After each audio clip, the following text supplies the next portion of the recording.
എൻ്റെ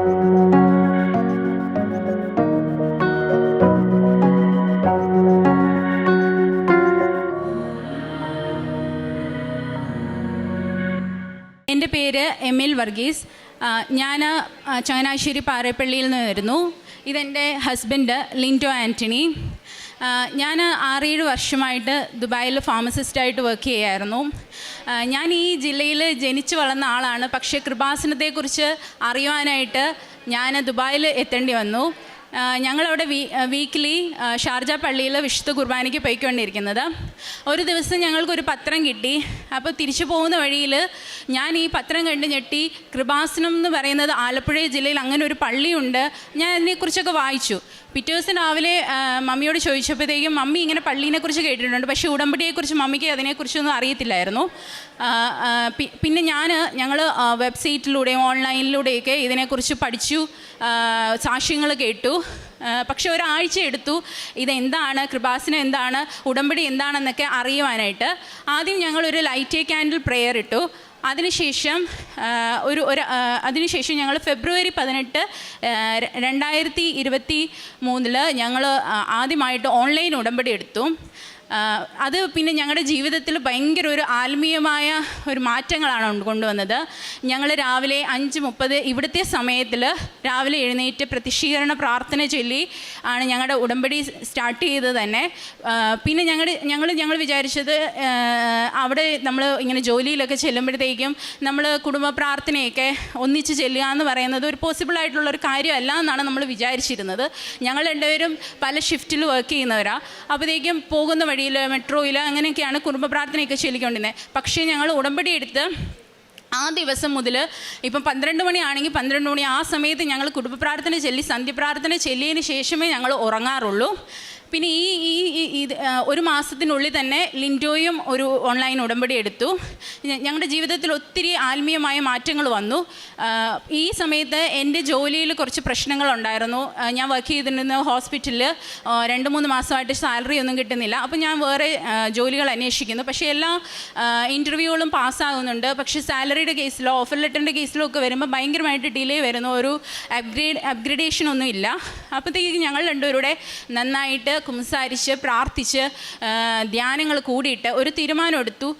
നാട്ടിലേക്ക് തിരിച്ചു വരാം, നല്ലൊരു ജോലി കണ്ടുപിടിക്കാം, പേരൻസിൻ്റെ കൂടെ കുറച്ച് ടൈം സ്പെൻഡ് ചെയ്യാമെന്ന്. അങ്ങനെ ഞാൻ ജൂലൈയിൽ 2023 ഞാനിവിടെ വരികയാണ്. പക്ഷേ ഞാൻ എപ്പോഴും ഒരു കാര്യം ചെയ്യുന്നതിന് മുമ്പ് ഞാൻ എപ്പോഴും ഒരു ഡൂ ലിസ്റ്റ് എഴുതും.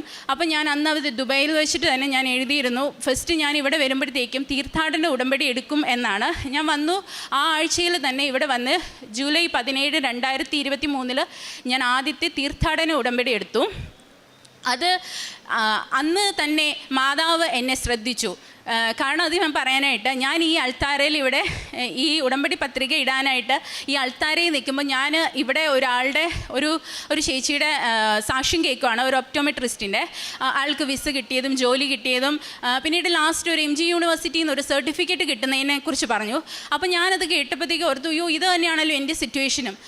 ഞാനും ഒരു മാസമായിട്ട് ദുബായിൽ നിന്ന് ഈ സർട്ടിഫിക്കറ്റിന് വേണ്ടി അയച്ചിട്ട് അവർ ഇതുവരെ അതിന് റിപ്ലൈ ചെയ്യുമോ നമ്മുടെ വീട്ടിലേക്ക് അയക്കുകയോ ഒന്നും ചെയ്തിട്ടില്ല. തിരിച്ച് നാട്ടിൽ വന്നിട്ട് വിളിച്ചു കഴിഞ്ഞപ്പോഴത്തേക്ക് അവർ പറഞ്ഞു ആ വർക്ക് ചെയ്യുന്ന സ്റ്റാഫ്സ് അവിടെ ഇല്ല, അങ്ങനെ കുറേ പ്രശ്നങ്ങൾ പറഞ്ഞു. സോ ഞാനിവിടെ വന്ന് മാതാവിനോട് അത് പറഞ്ഞിട്ട് ഞാൻ അടുത്ത ദിവസത്തെ എൻ്റെ ഷെഡ്യൂൾ ഞാനത് MG യൂണിവേഴ്സിറ്റി പോവുക. യൂണിവേഴ്സിറ്റി രാവിലെ തന്നെ എത്തി. അവിടെയെല്ലാം മാതാവിനെ നേരത്തെ തമ്പുരാൻ വിട്ടിരുന്നു. അതിൻ്റെ സാക്ഷ്യം എന്ന് വെച്ച് കഴിഞ്ഞാൽ ഞാൻ അവിടെ ചെന്നു, ഈ സ്റ്റാഫുകളെ കണ്ടു. അവർ സെയിം സ്റ്റോറി തന്നെ പറഞ്ഞു. അവർ ഇത് കൈകാര്യം ചെയ്യുന്ന സ്റ്റാഫ് അവിടെ ഇല്ല, അതുകൊണ്ട് ഇപ്പോൾ കിട്ടൂല കാര്യങ്ങൾ. പക്ഷേ എൻ്റെ മനസ്സിൽ നിന്ന് ആരോ പറയുവാണ്, നീ ഇതിന് മേളിലുള്ള മാനേജറിനെ പോയി കാണുക. ആരോ അല്ല, അത് പരിശുദ്ധാത്മാവ് തന്നെ എന്നെ തോന്നിപ്പിച്ച് മാതാവ് എന്നെ കൊണ്ടുപോയി.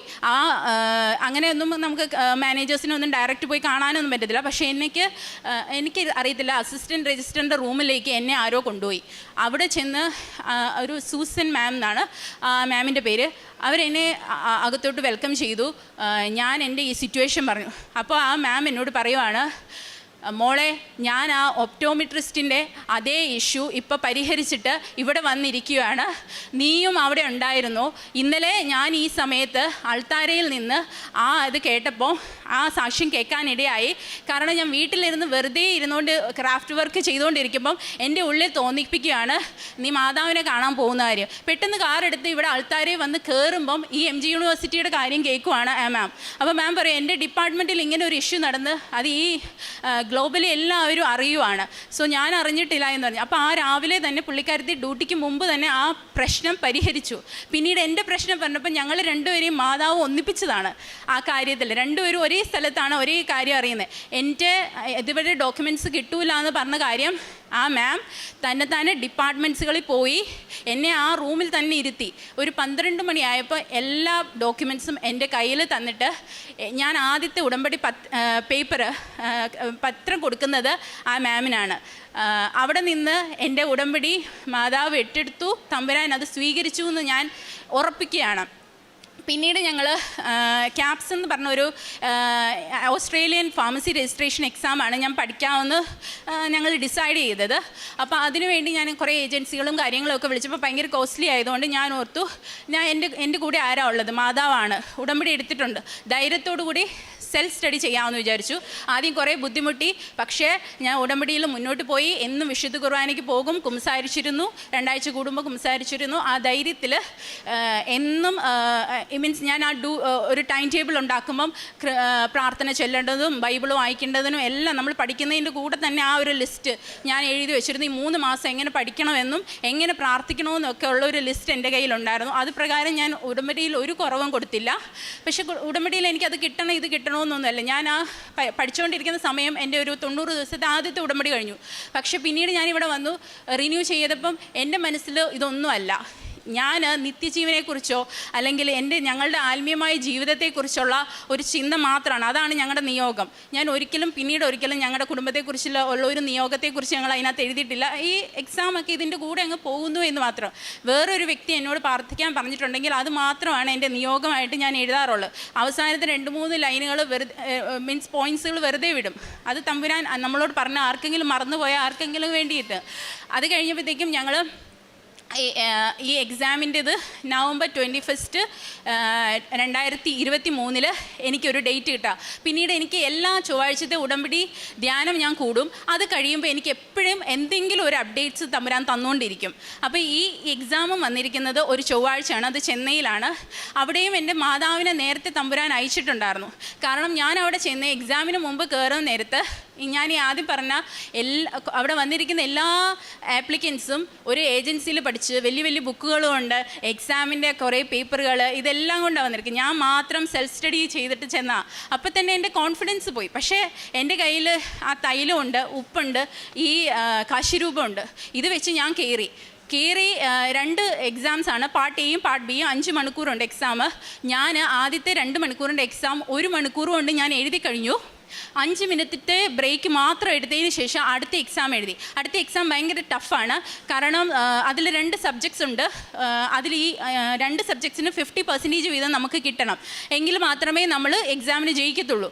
സോ അതിൽ കാൽക്കുലേഷൻസ് ഉണ്ട്. ഒരു 25 കാൽക്കുലേഷൻസോളം വരും. എന്ന് പറയുമ്പോൾ ഞാൻ അതിൽ ഒരു 20 അല്ലെങ്കിൽ 15 എങ്കിലും ഞാൻ പാസ്സായെങ്കിൽ മാത്രമേ ഞാൻ ഫുൾ എക്സാമിന് പാസ്സാകത്തുള്ളൂ.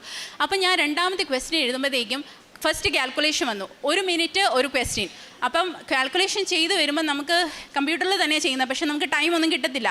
അപ്പോൾ ഇതിനടുത്ത് എന്നോട് മനസ്സിൽ പറയുക, ഈ കഴ്സർ എന്നെ കൈകൊണ്ട് ഇങ്ങനെ മൂവ് ചെയ്യിപ്പിക്കുക. എന്നിട്ട് പറയുക, നീ ഒരു ഓപ്ഷൻ ഞെക്കിയിട്ട് മുന്നോട്ട് പോവുക, നീ ആ question number just rough paper നമുക്ക് തരും, അതിലോട്ട് നീ എഴുതിയിട്ട് പോവുക.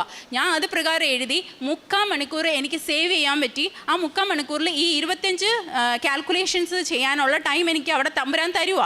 ഞാനപ്പം അതിലെന്താണ് മാതാവ് ചെയ്തല്ല, മാതാവ് തന്നെ എന്നെ കഴ്സർ മൂവ് ചെയ്യിപ്പിച്ചതെന്ന് പറയാൻ കാരണം ഞാൻ വെറുതെ ഓപ്ഷൻ ഇട്ട് പോയാൽ. കാരണം അടുത്ത ക്വസ്റ്റ്യൻ പോകണമെങ്കിൽ ഓപ്ഷൻ നമ്മൾ ഞെക്കിയിരിക്കണം. എന്നിട്ട് ഞാൻ ഈ ഓരോ ക്വസ്റ്റ്യൻ വീതം ചെയ്ത് നോക്കിയപ്പം അതിന് കിട്ടുന്ന ആൻസറും ഞാൻ വെറുതെ ഞെക്കിയ ആ ഓപ്ഷനും രണ്ടും ഈക്വലാണ്, മീൻസ് രണ്ടും കറക്റ്റാണ്. അപ്പോൾ തന്നെ എനിക്ക് മനസ്സിലായി ഇവിടെ മാതാവ് പ്രവർത്തിച്ചു തുടങ്ങി. തമ്പുരാൻ മാതാവിനെ നേരത്തെ അയച്ചിട്ടുണ്ട്. ഞാൻ പരീക്ഷ ഇറങ്ങി, എൻ്റെ ആ കോൺഫിഡൻസ് കുറവോ അല്ലെ ഏജൻസി പഠിച്ചില്ലെന്നോ ഒന്നുമില്ല. ഞങ്ങൾ ഭദ്രമായിട്ട് ഞങ്ങൾ തിരിച്ച് നാട്ടിലെത്തി. ഞാൻ പരീക്ഷ ജയിക്കുമോ ഇല്ലോ എന്നൊന്നും എനിക്കറിയത്തില്ല. ഡിസംബർ 19 പരീക്ഷ റിസൾട്ട് വരുമോയെന്നറിയാം. പക്ഷേ ഞാൻ ആ സമയത്ത് വെറുതെ കളയണ്ട, ഇംഗ്ലീഷ് എക്സാമിന് തയ്യാറെടുത്തു. പക്ഷേ ഒരാഴ്ചയ്ക്ക് മുമ്പ് ഡിസംബർ 12, 2023 റിസൾട്ട് വരുവാണ്. അതും ഒരു 2:30 PM ഞാൻ 2 എക്സാമിനും പാസ്സായെന്ന് പറഞ്ഞിട്ട്, ഓസ്ട്രേലിയൻ രജിസ്ട്രേഷൻ എക്സാമാണത്, അത് ഞാൻ പാസ്സായെന്ന് പറഞ്ഞ് വരുവാണ്. ഞാൻ ഉടനെ തന്നെ ഞങ്ങളുടെ പാറേപ്പള്ളി മാതാവിൻ്റേതാണ്, അവിടെ വന്ന് മാതാവിന് നന്ദി പറഞ്ഞു. ഞാൻ ആ അടുത്ത ഇംഗ്ലീഷ് എക്സാമിന് വേണ്ടി ഡേറ്റ് എടുത്തു. ഒരാഴ്ചക്കുള്ളിൽ ഡേറ്റ് കിട്ടി. ഞാൻ പോയി എക്സാം എഴുതി. ജീവിതത്തിൽ എൻ്റെ ആദ്യത്തെ തോൽവി എക്സാമിൽ അതാണ്. 65 കിട്ടേണ്ട എനിക്ക് 64 മാർക്ക്. എനിക്ക് തിരിച്ചു വന്ന് ഞാൻ മാതാവിൻ്റെ മുന്നിൽ പൊട്ടി കരഞ്ഞു. കാരണം ആദ്യമായിട്ടാണ് എനിക്ക് ഇത്രയും, അതും 1 മാർക്കിനാണ് ഞാൻ തോക്കുന്നത്. പിന്നീട് അടുത്ത എക്സാം ഉടനെ തന്നെ ഞാൻ ഡേറ്റ് എടുത്തു, ഒരു 3-4 ദിവസത്തിനുള്ളിൽ. പക്ഷേ ഈ എക്സാമിൻ്റെ തലേദിവസമായപ്പം എൻ്റെ മമ്മിയും ലിൻറ്റോൻ്റെ അമ്മയും ഞങ്ങളുടെ അമ്മയും പറഞ്ഞു, നീ എക്സാം ജയിച്ചിട്ട് മാതാവിൻ്റെ അടുക്ക് ഇവിടെ വന്ന് പറഞ്ഞോ, കൃപാസനത്ത് വന്ന് പറഞ്ഞായിരുന്നോ, അതായിരിക്കും ഒരു പ്രശ്നം. പക്ഷേ എൻ്റെ ഉള്ളിൽ ഞാൻ അവരോട് ദേഷ്യപ്പെട്ടു. മീൻസ് ഞാൻ എപ്പോഴും ഞാൻ അവിടുന്ന് ദുബായിൽ നിന്ന് വന്ന് ഇവിടോട്ട് വന്നു കഴിയുമ്പോഴത്തേക്ക് എപ്പോഴും ഇവിടോട്ട് വരുന്ന യാത്രയിൽ എനിക്ക് തിരിച്ചു പോകുമ്പോൾ എന്തെങ്കിലും ഒരു പനിയോ ഏതെങ്കിലുമൊക്കെ ഒരു ഒരാഴ്ചത്തേക്കുള്ളൊരു കിടപ്പിനുള്ളൊരിതുണ്ട്. അപ്പോൾ ഈ എക്സാമിന് പോകുമ്പോഴത്തേക്കും ചിലപ്പോൾ നമുക്ക് പനിയാണെങ്കിൽ ഈ വോയിസ് ഒക്കെ കറക്റ്റ് ആയിരിക്കണമല്ലോ. സോ അതുകൊണ്ട് ഇത് കഴിഞ്ഞിട്ട് എൻ്റെ ഉടമ്പടി ഒരാഴ്ചയ്ക്കുള്ളിൽ പുതുക്കാനുള്ള സമയമായി. അപ്പോൾ ഞാൻ അങ്ങനെ വിചാരിച്ചു. പക്ഷേ ഇവർ പറഞ്ഞപ്പോൾ എനിക്കൊരു സങ്കടമായി. നമുക്ക് എപ്പോഴും അങ്ങനെയാണല്ലോ, ഒരു എക്സാമിന് പോകുന്നതിന് മുമ്പേ ആരെങ്കിലും എന്തെങ്കിലും പറഞ്ഞു കഴിഞ്ഞാൽ നമുക്കൊരു ഡൗട്ടായിട്ടിരിക്കും. ഓക്കെ, ഞാൻ ആ എക്സാമിന് പോയി 63 മാർക്ക്, 2 മാർക്കിന് എന്നെ തോപ്പിച്ചു. എനിക്കിപ്പം മനസ്സിലായി ഇത് ശരിക്കും മാതാവ് അവരെ കൊണ്ട് പറയിപ്പിച്ചതാണ്.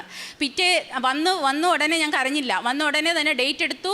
നെക്സ്റ്റ് ഡേയിൽ ഞാൻ ഇവിടെ വന്നു, മാതാവിനോട് വന്ന് സോറി പറഞ്ഞു. ഇവിടെ അച്ഛനെ കണ്ടു, അച്ഛനെ കൊണ്ട് പ്രാർത്ഥിച്ചു, കാശിരൂപം കൊണ്ട്. പിറ്റേ ദിവസം ഒന്നും പഠിക്കാൻ പോയില്ല, നേരെ എക്സാമിന് പോയി. 65 മാർക്ക് കിട്ടേണ്ട എനിക്ക് 71 മാർക്ക് തന്നു. തമ്പുരാൻ അനുഗ്രഹിച്ചു. അമ്മ മാതാവിനും നന്ദി. അവിടെ എനിക്ക് ഈ സൗണ്ടൊന്നും ക്ലിയർ അല്ല, ഭയങ്കര ടഫായിരുന്നു. പക്ഷേ എനിക്ക് സ്പീക്കിങ്ങിന് 90ൽ 85 തന്ന് ഇതുവരെ ഇല്ലാത്ത ഒരു വലിയൊരു ജയം എനിക്കത് തമ്പുരാൻ തന്നു. അവിടെ നിന്ന് ഞങ്ങളുടെ ഡോക്യുമെൻറ്റ്സും കാര്യങ്ങളും എല്ലാം PR വേണ്ടി വെച്ചു. പക്ഷേ അതെന്ന് പറയുന്ന ഒരു മാർച്ച് മാസം 2024 ആ സമയത്ത് ഓസ്ട്രേലിയൻ ഫിനാൻഷ്യൽ ഇയർ ക്ലോസിംഗ് ടൈമും അങ്ങനെയൊക്കെയാണ്. അപ്പോൾ സ്റ്റേറ്റ്സ് ഇൻവിറ്റേഷൻസ് ഒന്നും എടുക്കില്ല. അപ്പം നമ്മൾ കുറച്ച് വെയിറ്റ് ചെയ്യേണ്ടി വന്നു, കാര്യങ്ങൾ വന്നു. അപ്പോൾ ദുബായിലെ ലൈസൻസിൻ്റെത് എക്സ്പയർ ആയി. പക്ഷെ നമുക്ക് ഇത്രയും വരെ എത്തിച്ചെടുത്ത് തമ്പുരാൻ തന്നതാണല്ലോ, തമ്പുരാൻ്റെ വഴിയിലൂടെ ആണല്ലോ നമ്മൾ പോകുന്നതെന്നുള്ള ഉറപ്പുണ്ട്. ഇതിനിടയിൽ ഞാൻ ഉടമ്പടി പുതുക്കിക്കൊണ്ടിരിക്കുന്നുണ്ട്. 90 ദിവസം ഞാൻ ഉടമ്പടി പുതുക്കുന്നുണ്ട്. കാരണം എൻ്റെ നിയോഗം എക്സാമോ ഇതൊന്നും അല്ല, എൻ്റെ ജീവിതമാണ്, ഞങ്ങളുടെ ജീവിതമാണ്, ആത്മീയമായ ജീവിതമാണ്, നിത്യജീവനാണ് ഞങ്ങളുടെ ലക്ഷ്യം എന്ന് പറയുന്നത്. അവിടെ നിന്ന് ഇതിൻ്റെ സമയത്ത് ഞാൻ ഓൺലൈൻ ഫാർമസിസ്റ്റിൻ്റെ ഗ്രൂപ്പുകളിലൊക്കെ നോക്കുന്നുണ്ട്. ഞാൻ നോക്കിയപ്പോൾ 10,000 കണക്കിന് ഫാർമസിസ്റ്റുകൾ ഈ എക്സാം എഴുതി ഈ PR വേണ്ടി, ഇൻവിറ്റേഷന് വേണ്ടി വെയിറ്റ് ചെയ്യുകയാണ്. അപ്പോൾ ഞാൻ നോക്കിയപ്പോൾ അവരെയൊക്കെ നോളജും അല്ല, മീൻസ് അവരുടെയൊക്കെ എക്സ്പീരിയൻസും ഒക്കെ വരുമ്പോൾ അച്ഛൻ പറയുന്ന ഒരു പോയിൻറ്റ്, നമ്മുടെ മെറിറ്റിലൊന്നും അല്ല ഇതിനകത്തിരിക്കുന്നത്. കാരണം ജൂലൈ ആയപ്പോഴത്തേക്കും ഫിനാൻഷ്യൽ ഇയർ ഓപ്പൺ ചെയ്തപ്പോഴത്തേക്കും എനിക്ക് വെറുതെ ഒരു വെബ്സൈറ്റിലൂടെ ഞാനൊരു ജോലിക്ക് അപ്ലൈ ചെയ്താൽ എനിക്ക് ഇൻ്റർവ്യൂ കിട്ടുക. ഈ 10,000 ആൾക്കാരിൽ നിന്നും വലിയ മെറിറ്റ്സ് ഉള്ള ആൾക്കാരിൽ നിന്ന് 0 മെറിറ്റായ എനിക്ക് വിത്ത് ഗ്രേസ് ഓഫ് ഗോഡ് എനിക്ക് ആ ഇൻ്റർവ്യൂ കിട്ടി. 2 റൗണ്ട്സിലും ഞാനിവിടെ അച്ഛനെ വന്ന് കണ്ട് കാശുരൂപം വാങ്ങിച്ച് പ്രാർത്ഥിച്ചാണ് ആ ഇൻ്റർവ്യൂ ചെയ്തത്. എനിക്ക് ഓഗസ്റ്റ് 4 2024 ഓഫർ ലെറ്റർ കിട്ടി. അതും ആ എംപ്ലോയർ എന്ന് പറയുന്നത് മാതാവിനെ പോലെ തന്നെ, അതേപോലെ ഒരു സൗന്ദര്യവും അതുപോലെയാണ് നമ്മളോട് സംസാരിക്കുന്നതും. അതൊരു ലേഡി ആയിട്ട് കിട്ടിയതും ഞാൻ വലിയൊരു മാതാവിൻ്റെ ഒരു ഇതായിട്ട് തന്നെ ഞാൻ കരുതുകയാണ്. അവിടെ നിന്ന് അവർ ഞങ്ങളെ സ്പോൺസർ ചെയ്യാനായിട്ടൊക്കെ പ്രോസസ്സ് തുടങ്ങി. പക്ഷെ അവിടെയും ഒത്തിരി ഡിലേകൾ വന്നു. ഒരു 4 മാസം കഴിഞ്ഞു, ഡിസംബറായി. എനിക്ക് ജോലിയിൽ ഗ്യാപ്പ് ഒത്തിരിയായി. അപ്പം ലിൻഡോ ഡിസംബറിൽ ലീവിൽ വന്നു. അപ്പം ഞങ്ങളൊരു തീരുമാനം എടുത്തു, എങ്കിൽ ഡിസംബറിൽ ഇത് കിട്ടുന്നില്ല എങ്കിൽ നമുക്ക് തിരിച്ചു പോകാം, ഇനിയും ഡിലേ ആകണ്ട എന്ന് വെച്ചു. കാരണം മെഡിക്കൽ ഫീൽഡിൽ ഒരിക്കലും ഒത്തിരി ഗ്യാപ്പുകൾ പാടില്ല. ആളില്ല. ഡിസംബർ ആദ്യമായിട്ട് അപ്പോൾ ലിൻഡോ കൃപാസനത്തിൽ വരുവാണ്. അവധിക്ക് വരുമ്പോൾ ഞങ്ങളൊരു ഡിസംബർ 6-ാം തീയതി മാതാവ് ഇവിടെ പ്രത്യക്ഷപ്പെട്ടത് 7-ാം തീയതി ആണെങ്കിൽ ഞങ്ങളിവിടെ 6-ാം തീയതി വരുവാണ്. വന്ന് നിയോഗങ്ങൾ എഴുതി അടുത്ത സൈൻ ഇടാൻ പോകുന്നതിന് മുമ്പ് ജസ്റ്റ് ഒന്ന് ഞാൻ ഫോൺ ഒന്ന് സ്ക്രോൾ ചെയ്ത് നോക്കിയപ്പം ആദ്യത്തെ സ്പോൺസർഷിപ്പ് അവിടെ അപ്രൂവലായി. ഞങ്ങൾ പോകണ്ടെന്നാണ് അത് തമ്പുരാൻ്റെ തീരുമാനം. അവിടെ നിന്ന് ഞങ്ങൾ പിന്നീട് നോമിനേഷൻ വെച്ചു. നോമിനേഷൻ്റെത് എന്ന് പറയുന്നത് കുറച്ച് സമയം എടുത്തു. പക്ഷേ എങ്കിലും ഞാൻ ഉടമ്പടിയിൽ നിന്ന് ഒരു വ്യതിചലനവും ഇല്ല. എനിക്ക് വിശുദ്ധ കുർബാന ഭയങ്കരമായിട്ട് ശക്തി തന്നു. എന്ന് ഞാൻ വിശുദ്ധ കുർബാനയ്ക്ക് പോകും, 2 ആഴ്ച കുടുംബത്തേക്കും കുംസാരിക്കും. അതൊക്കെ ഒത്തിരി മനസ്സിന് ശക്തി തന്നു. പക്ഷേ മാനുഷികമായിട്ട് നമ്മൾക്ക് നിരാശകളും കാര്യങ്ങളും ഒക്കെ വരാറുണ്ട്. പക്ഷേ ഒരു വിത്തിൻ സെക്കൻഡ്സിൽ ചിലപ്പോൾ അത് നമുക്ക് മാറ്റിയെടുക്കുന്നത് ഈ ഉടമ്പടിയുടെ ആ ഒരു ധൈര്യമാണ്. പിന്നീട് ഒരു ഉടമ്പടി ധ്യാനത്തിൽ അച്ഛൻ പറയുവാണ്, ഇവിടെ ഇന്ന് ഈ നിയോഗം വെച്ചിരിക്കുന്നതിൽ 44 ദിവസത്തിനുള്ളിൽ ലാസ്റ്റ് ഒരാൾക്ക് പോലും അവരെ ആ ഒരു നിയോഗം കിട്ടുമെന്ന്. ഞാനത് വിശ്വസിച്ചു. ഞാൻ പറഞ്ഞു, അങ്ങനെയാണെങ്കിൽ സെപ്റ്റംബർ 26-നുള്ളിൽ എൻ്റെ ഒരു നിയോഗം നടക്കും എന്ന് ഞാൻ വിശ്വസിച്ചു. 40 ദിവസം കൊണ്ട് സെപ്റ്റംബർ 22-ന് എനിക്ക് നോമിനേഷൻ അപ്രൂവലായി ഞങ്ങളുടെ 2 പേരുടെയും. പിന്നീട് ഞങ്ങൾ മെഡിക്കൽ വന്നു. ഒരു ദിവസത്തേക്ക് ലിൻഡോ വന്നു, മെഡിക്കൽ പാസ്സായി. ഞങ്ങളോർത്തു ഇപ്പം വിസയ്ക്ക് വെച്ച് കഴിഞ്ഞാൽ ഇപ്പം കിട്ടും. പക്ഷേ അവിടെ നിന്നും 7 മാസം തമ്പുരാൻ ഞങ്ങളെ പിന്നെയും ഈ ഒരു ആത്മീയ പാതയിൽ തന്നെ കൊണ്ടുപോയി. പക്ഷേ അവിടെ ഒത്തിരി മാനസിക സംഘർഷങ്ങളുണ്ടായിരുന്നു. എനിക്ക് ഒത്തിരി പേര് ഈ ഒരു ഉടമ്പടിയിലൂടെ വന്നതിലൂടെ ഒത്തിരി പേര്, എനിക്കറിയത്തില്ല, എനിക്ക് ഒത്തിരി നമ്മുടെ ബന്ധുക്കളോ അങ്ങനെയൊന്നുമല്ല, ഒത്തിരി ആൾക്കാർ എനിക്ക് വേണ്ടി പ്രാർത്ഥിച്ചു. എൻ്റെ അടുത്തൊരു ആൻറ്റിയുണ്ട്, ഷൈനി ആൻറ്റി എന്ന് പറയും. മാതാവിനെ പോലെ എനിക്ക് എപ്പോഴും ഒരു പ്രശ്നം വരും. അപ്പോഴത്തേക്കും ആൻറ്റി ഓടി വന്നിട്ട്, മോളെ ഇത് ചെയ്യുക, നീ മാതാവിനോട് ഇത് പറയും. ഞങ്ങൾ ഒന്നിച്ചാ പള്ളിയിൽ പോകുന്നത്, സംസാരിക്കാൻ പോകുന്നത്, ഉടമ്പടി എടുത്തത് ആൻറ്റിയുടെ ആദ്യ ഉടമ്പടിയിൽ തന്നെ ആദ്യത്തെ ഇത് തന്നെ എന്നെക്കുറിച്ചാണ്.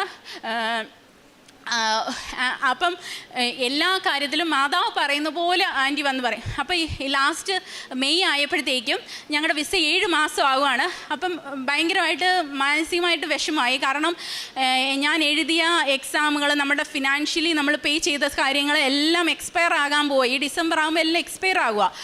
പിന്നെ നമ്മൾ പോയത് കൊണ്ടോ വിസ വെച്ചത് കൊണ്ടോ ഒന്നും ഒരു കാര്യമില്ല. കാരണം നമ്മളവിടെ ഫാർമസിസ്റ്റായിട്ട് വർക്ക് ചെയ്യാനായിട്ടാണ് പോകുന്നത്. എംപ്ലോയറും നമുക്ക് വേണ്ടി ഇത്രയും നാൾ നോക്കി നിൽക്കുക, 2 കൊല്ലമായിട്ട് അവർ നോക്കി നിൽക്കുക. അതാണ് ഞാൻ പറഞ്ഞത്, മാതാവായിട്ടാണ് അവർ അവിടെ നിൽക്കുന്നത് എല്ലാ കാര്യങ്ങൾക്കും. അപ്പോൾ എന്നോട് ഒരു ചൊവ്വാഴ്ച ഉടമ്പടി ധ്യാനത്തിൻ്റെ അന്ന് എന്നോട് ആൻറ്റി ഇങ്ങനെ പറയുക, ശനി പറഞ്ഞു, മോളെ നീ ഒരു അറിയാവുന്ന എല്ലാ ഒരു ഇതൂടെ വെച്ചിട്ട് ഹോം അഫെയർസിന്, ഓസ്ട്രേലിയൻ ഹോം അഫെയർസിന് ഒരു മെയിൽ ചെയ്യുക. സത്യം പറഞ്ഞാൽ അത് ഓൺലൈൻ മാത്രമേ ചെയ്യാൻ പാടുള്ളൂ. അല്ലാത്തൊന്നും അവർ നമ്മുടെ എന്തെങ്കിലും സെൻറ്റിമെൻ്റലായിട്ടുള്ള എന്തെങ്കിലും ഒരു കാര്യം കേൾക്കുക അങ്ങനെയൊന്നും ഇല്ല. പക്ഷെ ഞാൻ ആൻറ്റി പറഞ്ഞു, കാരണം ഞങ്ങൾ എല്ലാം ഡ്രോപ്പ് ചെയ്യാനായിട്ട് തീരുമാനിച്ചു. ഇനി അതിൻ്റെ മുന്നിലോട്ട് പോയി കഴിഞ്ഞ് കഴിഞ്ഞാൽ നമുക്ക് കാശ് ചിലവ്, നമ്മുടെ ഞങ്ങൾ 3 വർഷമായിട്ട് അവിടെ ഇവിടെ ആയിട്ടാണ് ജീവിക്കുന്നത്, അങ്ങനെ കുറേ കാര്യങ്ങളുണ്ട്. അപ്പോഴത്തേക്ക് ആൻറ്റി അങ്ങനെ പറഞ്ഞു, ഞാനൊരു 3 മെയിൽ കണ്ടുപിടിച്ചു. 3 മെയിലിൽ എൻ്റെ കാര്യങ്ങളെല്ലാം, പ്രശ്നങ്ങളെല്ലാം ചേർത്തൊരു മെയിൽ അയച്ചു. 2 റിപ്ലൈ വന്നു, ഓട്ടോമാറ്റിക് റിപ്ലൈ ആണ്, ഇത് ഈ വിസയുമായി ബന്ധപ്പെട്ടതല്ല എന്ന് പറഞ്ഞു. പക്ഷെ 1 തിരിച്ചു വന്നില്ല. ഞാൻ ഓർത്തു അതൊക്കെ തന്നെ ആയിരിക്കും. പിറ്റേ ദിവസം നമ്മുടെ പെന്തക്കോസ്താണ്, മെയ് 20-ാം തീയതി ഒരു 11 മണിയായപ്പോഴത്തേക്കും ഒരു മെയിൽ വരുവാണ്, congratulation, your visa is approved. അപ്പോഴത്തേക്കും എനിക്കറിയത്തില്ല അതിൻ്റെ സന്തോഷമെന്ന് പറഞ്ഞു കഴിഞ്ഞാൽ, കാരണം അതിന് 2 ദിവസം മുമ്പ് ഷൈനാൻ്റെ ഒരു ഇത് സ്വപ്നം കാണുവാണ്, ഇങ്ങനെ എനിക്ക് വിസ കിട്ടി, അത് ഞാൻ പള്ളിയിൽ ചെയ്യുന്നു, മാതാവിൻ്റെ അടുക്ക് പറയുന്നു, എന്നിട്ട് അത് ആൻറ്റിയോട് പറയാനായിട്ട് പറ്റിയില്ല. അപ്പോൾ ആൻറ്റിക്ക് വിഷമം വന്നു, അങ്ങനെയൊക്കെ കുറേ കാര്യങ്ങൾ. പക്ഷേ സെയിം സിറ്റുവേഷൻ ഈ മെയ് 20-ാം തീയതി നടക്കുവാണ്. ഞാനിത് അറിഞ്ഞു, വീട്ടിൽ ആരോടും പറഞ്ഞില്ല, നേരെ പാറപ്പള്ളിയിൽ പോയി. ഞാൻ എന്നും പോകുന്ന വിശുദ്ധ കുർബാനയിൽ പോകുന്ന ആ ആൾത്താരയിൽ ചെന്ന് നന്ദി പറഞ്ഞു, മാതാവിൻ്റെ അടുക്ക് നന്ദി പറഞ്ഞു. തിരിച്ചു വന്ന എൻ്റെ പേരൻസിനോടും ആൻറ്റിയോടും ലിൻഡോയോടും ഉൾപ്പെടെ എല്ലാവരോടും പറയുന്നത്, ഇതിനകത്ത് ഞങ്ങൾ തീരുമാനിച്ചത് ഇത് ഡ്രോപ്പ് ചെയ്യാനാണ്. പക്ഷേ ഈ ഉടമ്പടിയിൽ എന്താണ് മാതാവും തമ്പുരാനും തീരുമാനിച്ചതെന്ന് വെച്ചാൽ അത് മുന്നോട്ട് പോകാനാണ്. അതുകൊണ്ടാണ് ഇത് മാതാവിൻ്റെ മധ്യസ്ഥതയുടെ ഉറപ്പാണെന്ന് ഞാൻ പറയുന്നത്. പിന്നീട് ഞാൻ ഈ 3 കൊല്ലമായിട്ടും ഉടമ്പടിയിൽ ജീവിക്കുന്ന ഒരാളാണ്. അതെന്ന് പറയുന്നത് ഈ വിസ കൊണ്ട് മാത്രം തീരുന്ന ഒരു കാര്യമല്ല. അത് ഞങ്ങൾ നിത്യജീവൻ്റെ ആ ഒരു പാതയിലേക്കുള്ള ഞങ്ങളുടെ ഒരു യാത്രയാണ്. അത് തുടർന്നുകൊണ്ടേയിരിക്കുകയാണ്. പിന്നെ ഈ അടുത്ത തിങ്കളാഴ്ച 22-ാം തീയതി ജൂൺ ഞങ്ങൾ ഓസ്ട്രേലിയയിലേക്ക് പോവുകയാണ്. ഞങ്ങൾ രണ്ടുപേരും ഒന്നിച്ചാണ് പോകുന്നത്. എനിക്ക് വലിയ അന്ന് തുടങ്ങിയപ്പോൾ തൊട്ട് എനിക്ക് ഇവിടെ ഈ ഒരു ആൾക്കാരെ എന്നും കാണുമ്പോൾ ഞാൻ വരുമ്പോഴത്തേക്കും ഞാൻ എന്നും പ്രാർത്ഥിക്കും, ലിൻഡോയോടും പറയും എനിക്കിവിടെ ഈ ആൾക്കാരെ വന്നൊന്ന് സാക്ഷ്യം പറയാൻ മാതാവേ ഞങ്ങളെ ഒന്ന് അനുഗ്രഹിക്കണേ. ഞാനും ആൻറ്റി എന്നും പ്രാർത്ഥിക്കും ഞങ്ങളെ ഒന്ന് അനുഗ്രഹിക്കണേ എന്ന്. അപ്പം ഇന്ന് ടിക്കറ്റും വിസയുമായിട്ട് ഹസ്ബൻഡ് രാവിലെ 4 മണിക്കാണ് ദുബായിൽ നിന്ന് എത്തിയത്. ഇവിടോട്ട് ഡയറക്റ്റ് വരുവാണ് ഇവിടെ സാക്ഷ്യം പറയാനായിട്ട്. ഞങ്ങൾ അടുത്ത ആഴ്ച പോവാണ്. ഞങ്ങളുടെ ആ സ്വപ്നം സാക്ഷാത്കരിച്ചിട്ട് തന്ന അമ്മ മാതാവിനും തമ്പുരാനും 1000 നന്ദി. പ്രത്യാശ നമ്മളെ നിരാശരാക്കുന്നില്ല, അതാണ് എനിക്ക് പറയാനുള്ളത്.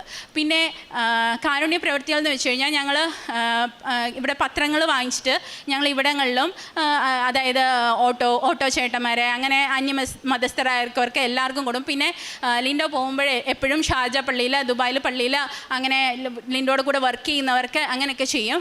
പിന്നെ ഞാൻ ഇത്രയും നാളും ചെറിയതായിട്ടുള്ള ശമ്പളം എൻ്റെ കയ്യിലുള്ളൂ, കാരണം ഞാൻ വർക്ക് ചെയ്യുന്നില്ല. അപ്പോൾ ഞാൻ അതുകൊണ്ടൊക്കെ എന്നെക്കൊണ്ട് പറ്റുന്നവർക്ക് മറ്റുള്ളവർക്ക് സഹായമായിട്ട് എനിക്ക് ചെയ്യാൻ പറ്റുന്ന അത് ചെയ്യും. പക്ഷേ എനിക്ക് പകരം ലിൻഡോയ്ക്ക് ചെയ്യാൻ പറ്റുന്നത് എൻ്റെ പേരൻസ്, ലിൻഡോയുടെ പേരൻസ്, അങ്ങനെ എല്ലാവരും കൂടെ ചേർന്നാണ് ഞങ്ങൾ ചെയ്യുന്നത്. പിന്നീട് വചനങ്ങൾ ബൈബിൾ പഠിക്കുന്നത്, അതായത് ബൈബിൾ വചനം എന്ന് പറയുന്നത് എന്നും വായിക്കാൻ മാത്രമല്ല.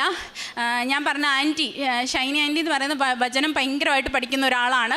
ആളെന്നെ എന്നും വചനം പഠിപ്പിക്കാൻ തുടങ്ങി. കഴിഞ്ഞ 50 ദിവസത്തെ നോയമ്പിൽ ഞാൻ 115 വചനം പഠിച്ചു, ഞങ്ങളുടെ പള്ളിയിൽ എഴുതി. അങ്ങനെ വചനത്തിൽ മുറുകെ പിടിച്ച് മുന്നോട്ട് ജീവിക്കാനായിട്ടുള്ളൊരു ശക്തി തന്നു. പിന്നെ എന്നും വിശുദ്ധ കുർബാന സ്വീകരിക്കാനും 2 ആഴ്ച കൂടുമ്പോഴത്തേക്കും സംസാരിക്കാനും ഞങ്ങളുടെ ജീവിതത്തിലെ എല്ലാ കാര്യത്തിലും തമ്പുരാൻ്റെ ആ ഒരു ഡിസിഷനാണ് ഞങ്ങളിപ്പോൾ എടുത്തുകൊണ്ട് പോകുന്നത്. ഇങ്ങനെ ഞങ്ങളുടെ ജീവിതത്തെ ഒരു എന്താ പറയുക, ദൈവികമായിട്ട് ഒരു ആത്മീയമായിട്ട് മാറ്റിയതിൽ വേറെ ഒന്നും ഭൗതിക കാര്യങ്ങളിലൊന്നുമല്ല, ആത്മീയമായിട്ട് ഞങ്ങളെ സ്ഥിരതപ്പെടുത്തിയേനെ. ഇനി എവിടെ പോയാലും ഇതായിരിക്കും ഞങ്ങളുടെ ജീവിതചര്യ എന്ന് പറയുന്നത്. സോ അതിനെ ഞങ്ങളെ അനുഗ്രഹിച്ച് ഞങ്ങൾക്ക് വേണ്ടി മധ്യസ്ഥയായ അമ്മ മാതാവിനും ഞങ്ങൾക്ക് ഈ കൃപയും കരുണയും തന്ന തമ്പുരാനും 1000 നന്ദി.